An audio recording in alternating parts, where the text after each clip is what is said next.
जीवन में जो इच्छाएं या सपने पूरे नहीं हो पाते।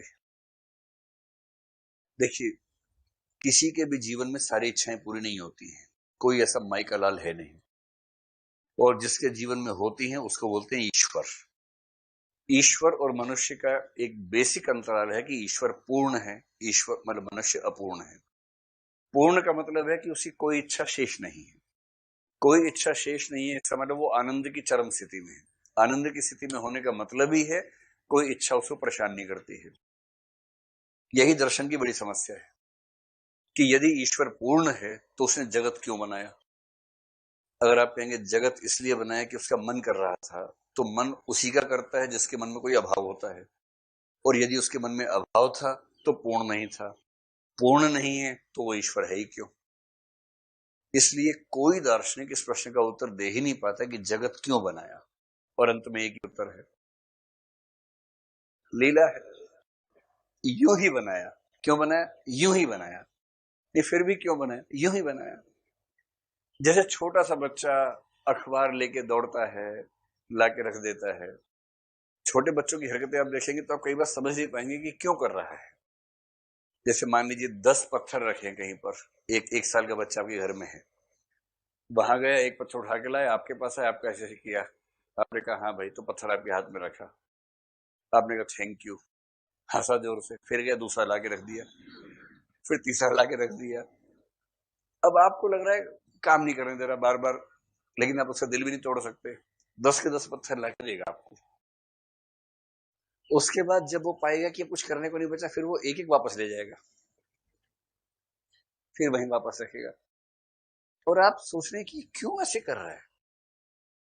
तो एक दार्शनिक ने कहा कि ईश्वर ने जगत का निर्माण ठीक वैसे ही किया जैसे छोटा बच्चा बहुत सारी हरकतें करता है, कोई कारण नहीं होता, बस यूं ही। तो ऐसा होता है, छोटा बच्चा तो गधा होता है एक नंबर का, मूर्ख होता है एक नंबर का। कि आप ये कहना चाह रहे हैं कि ईश्वर भी ऐसी मूर्खता करेगा? पूर्ण ईश्वर है, कह रहे हो कि मूर्खतापूर्ण बच्चे की तरह हरकतें करता है? थोड़ा सोच समझ के बोलना चाहिए भाई।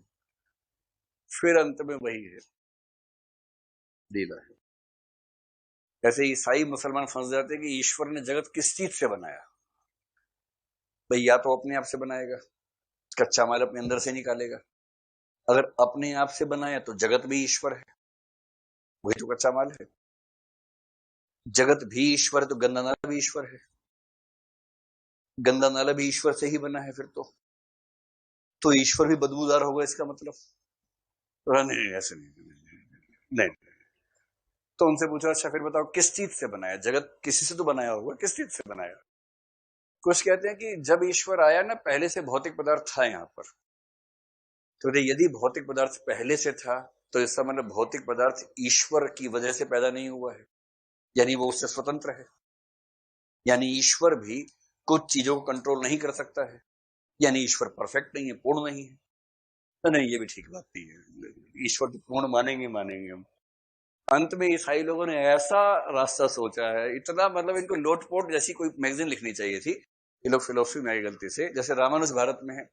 अगर मेंढक जैसी कथा लिखते, या वो कौन है जो अंग्रेजी में चलता है, हैरी पॉटर, हाँ, अगर हैरी पॉटर जैसा कुछ लिखते ना, कमाल कर देते। तो ईसाई दार्शनिक बोलते हैं ईश्वर ने जगत को कुछ नहीं से बनाया। लोग किससे बनाया? बोले कुछ नहीं से बनाया। ये क्या होता है कुछ नहीं? कुछ नहीं से बनाया है, एक्स निहिलियो से बनाया है।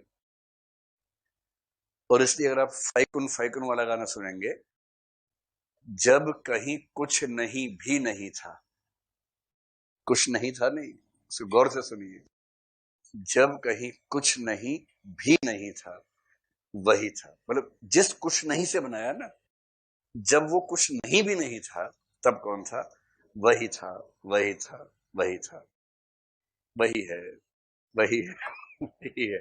गोल मटोल सारा मामला है कुल मिला के।